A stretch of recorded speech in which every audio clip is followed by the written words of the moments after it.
వర్తించదనేది నాకున్న లీగల్ పరిజ్ఞానం ప్రకారం నేను చెప్తున్నా. మా కడప కరెస్పాండెంట్ శ్రీనివాస్ లైన్ లో ఉన్నారు. ఒకసారి కోర్టు అసలు ఏం చెప్పింది, కోర్టుకి దీని మీద వెళ్ళిన పిటిషన్ ఎవరు వేశారు అని దాని మీద. Srinivas, good evening. వికే గారు గుడ్ ఈవినింగ్. ఒక్క నిమిషం. ఈ విషయంలో వివేకానంద రెడ్డి గారి హత్య గురించి మాట్లాడొద్దని పిటిషన్ వేసింది ఎవరు, కోర్టు ఏం చెప్పింది, ఎవరెవరికి చెప్పింది ఈ విషయం మాట్లాడొద్దని?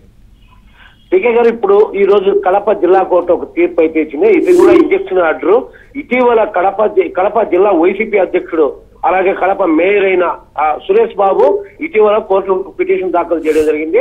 అది ఎందుకనగా ఇటీవల కడప జిల్లాలో షర్మిల ప్రచారం నుండి, అంతకుముందు చంద్రబాబు కూడా ఈ షర్మిల ప్రచారం నుండి సునీత ఎంట్రీ అయింది.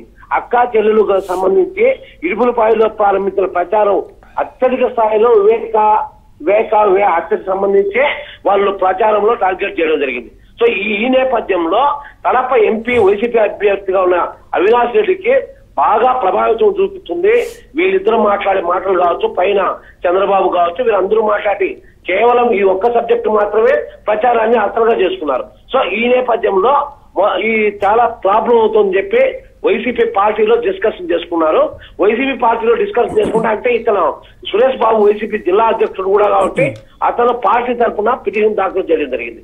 సో ఈ కడప ఎంపీ అభ్యర్థి చాలా ప్రభావం చూపిస్తారు. ఇది కంపల్సరీగా మనం కోర్టులో వేస్తేనే ఇమ్మీడియట్లీ మనకి ఏదో ఒక న్యాయం జరిగేది. లేకపోతే వీరందరూ కూడా ఇటు సునీత కావచ్చు, షర్మిల కావచ్చు, పై స్థాయిలో చంద్రబాబు, లోకేష్ వాళ్ళందరూ కావచ్చు, మొత్తం ఇదే ఫస్ట్ అస్త్రంగా ఉపయోగిస్తున్నారు. సో దీన్ని కోర్టుకు వేయాలని చెప్పి పార్టీలో డిస్కషన్ చేసుకుని ఇటీవల ఈ సురేష్ బాబు ఆ పిటిషన్ దాఖలు చేయడం జరిగింది. సో ఈ నేపథ్యంలో ఈ ఎవరైతే ప్రతివాదులుగా 7 మందిని చేర్చారు. సో ఈ 7 మందిలో ప్రధానంగా షర్మిల, సునీత, చంద్రబాబు, లోకేష్, పురంధరేశ్వరి, పులివెందుల బీటెక్ రవి.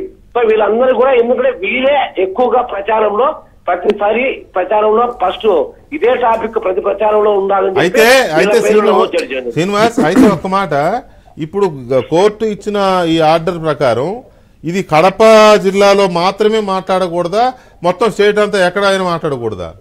అంటే ఇంజక్షన్ ఆర్డర్ అంటే ఇప్పుడు వీళ్ళు ఇప్పుడు చంద్రబాబు కడప జిల్లాలో అయితే కదా ఓన్లీ సునీత వీళ్ళు మాట్లాడతారు, బీటెక్ రవి. ఇప్పుడు షర్మిల ఆమె పిసిసి చీఫ్ స్టేట్ వైడ్ ఉంటుంది. చంద్రబాబు కావచ్చు, లోకేష్ కావచ్చు, పురంధేశ్వరి కావచ్చు, వీళ్ళంతా స్టేట్ వైడ్ మాట్లాడుతున్నారు కాబట్టి